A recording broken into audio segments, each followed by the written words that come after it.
పులూరి హేమశంకర్, దళిత హక్కుల పోరాట సమితి ఏలూరు జిల్లా ఇన్ఛార్జ్.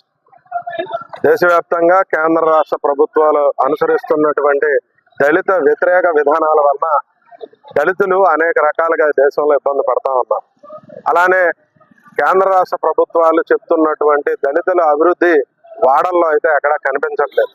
దళిత వాడలు ఇంకా అభివృద్ధికి ఆమడ దూరంలోనే ఉన్న పరిస్థితి ఈ దేశంలో స్పష్టంగా కనిపిస్తా ఉంది. ఏదైతే దళితులు అభివృద్ధి చెందడానికి రాష్ట్ర ప్రభుత్వం 2013లో ప్రవేశపెట్టిన SC/ST సప్లాన్ చట్టం ఉందో ఆ చట్టాన్ని మన రాష్ట్రంలో సక్రమంగా అమలు చేయట్లేదు. ఆ చట్టం ద్వారా దళితులు గిరిజనుల అభివృద్ధి కోసం కేటాయించిన నిధుల్ని పక్కదారి పట్టిస్తూ ఆ వర్గాల అభివృద్ధిని నిర్లక్ష్యం చేస్తుంది రాష్ట్ర ప్రభుత్వం. ఇప్పటికైనా తక్షణమే SC/ST సప్లాన్ చట్టాన్ని సక్రమంగా రాష్ట్రంలో అమలు జరపాలి.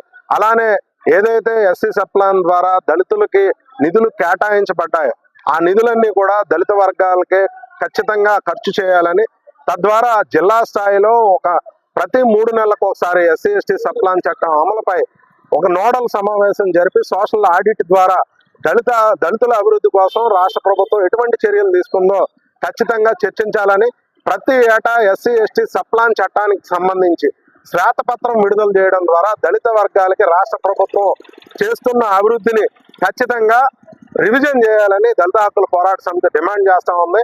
అందులో భాగంగానే ఈరోజు రాష్ట్ర వ్యాప్తంగా అన్ని జిల్లా కలెక్టర్ కార్యాలయాల వద్ద, మండల తహసీల్దార్ కార్యాలయాల వద్ద దళిత హక్కుల పోరాట సమితి ఆధ్వర్యంలో ఆందోళన కార్యక్రమం నిర్వహించి రాష్ట్ర ప్రభుత్వానికి మెమరాండం రూపంలో దళితులు ఎదుర్కొంటున్న సమస్యలు, SC/ST సప్లాన్ ఏ విధంగా నిర్వీర్యం అవుతుందో దాన్ని పునరుద్ధరించడానికి, పటిష్టంగా అమలు చేయడానికి, దళితుల అభివృద్ధికి రాష్ట్ర ప్రభుత్వం ఏ విధంగా చర్యలు తీసుకోవాలో తెలియజేస్తూ వినతి పత్రాలు ఇవ్వడం ద్వారా ఈరోజు రాష్ట్ర ప్రభుత్వానికి దళితులు ఈ రాష్ట్రంలో పడుతున్న ఇబ్బందులు తెలియజేస్తా ఉన్నాం. భవిష్యత్తులో కేంద్ర రాష్ట్ర ప్రభుత్వాలు దళిత వ్యతిరేక విధానాలను గనక తక్షణం మానుకొని దళితుల అభివృద్ధికి చర్యలు తీసుకోకపోతే కలిసి వచ్చేటువంటి దళిత సంఘాలని, అలానే ప్రజాస్వామిక వాదులందరినీ కలుపుకొని దళితుల అభివృద్ధి కోసం మరిన్ని పోరాటాలను, ఉద్యమాలు చేయడానికి దళిత హక్కుల పోరాట సమితి సిద్ధంగా ఉందని ఈ సందర్భంగా కేంద్ర రాష్ట్ర ప్రభుత్వాలను హెచ్చరిస్తా ఉంది.